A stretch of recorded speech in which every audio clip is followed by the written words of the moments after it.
We're about to hear from Sheila Johnson. Yesterday was a great day for my channel, and I have a lot of new subscribers, and I would like to bring them up to speed. For those of you who have seen this video, bear with me, I beg your indulgence. This is for those who have not. This is an example of what the sentiment is and has been in the league towards Caitlin Clark. It began last year, but this year they're putting it into motion. Last year was like a beta version. They were running through the season to see what it would look like and how it might affect the feelings and emotions of other players and how they may respond to the attention given to Caitlin Clark. Here's what she has to say.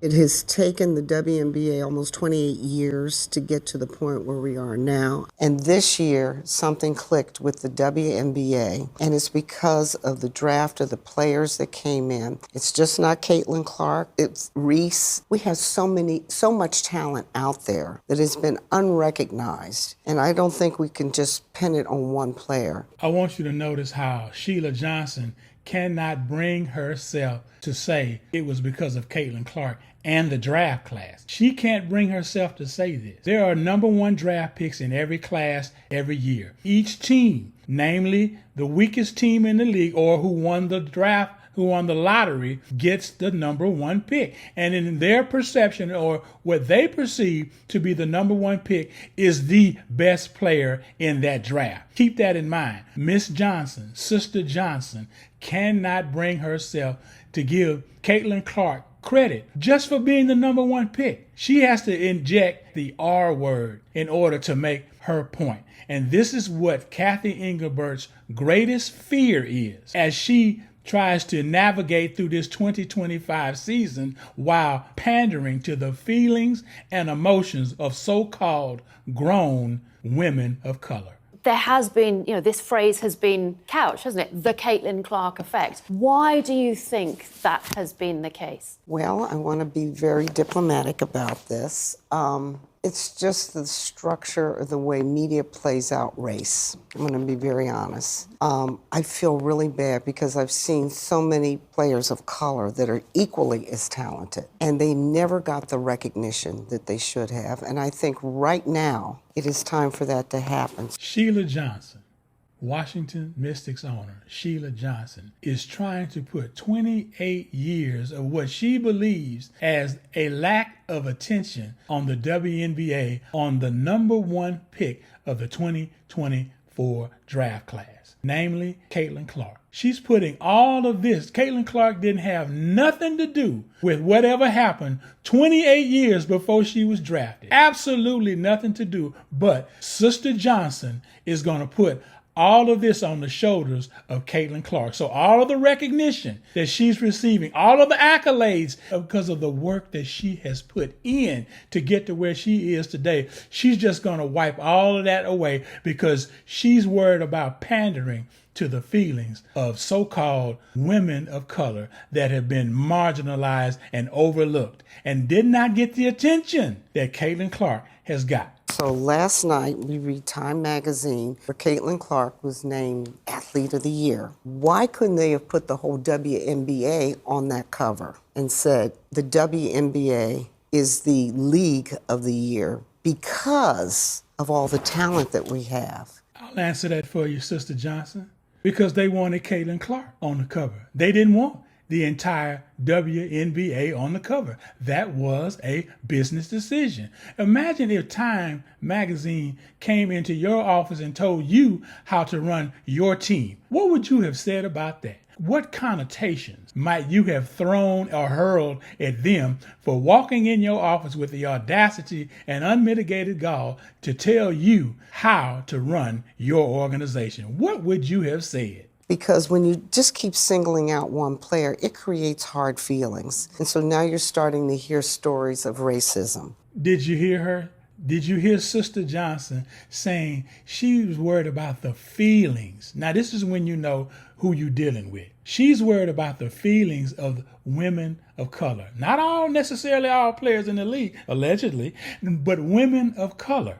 And then she says because of these feelings, emotions may run high and you may get terms like the R word hurled out by these women. which comes from a place of victimhood mentality. You see how the R word is weaponized in our community to turn us immediately into victims. Now, these women are in the top 5% of earners in the United States, and yet they're trying to pretend as though they are victims because one girl is getting all of the attention. Now, this is 2024 now. Why am I saying this? Why is this important? Because now you see in the 2025 class why Caitlin Clark's name has not been mentioned as much as it was last season. This is an agenda. This is the objective of Kathy Englbert, to keep these women quiet from yelling the R word every week in every post-game interview, because all of the attention was on one person. Because when you just keep singling out one player, it creates hard feelings. And so now you're starting to hear stories of racism within the WNBA, and I don't want to hear that. We have got to operate and become stronger as a league and respect everybody that's playing and their talents.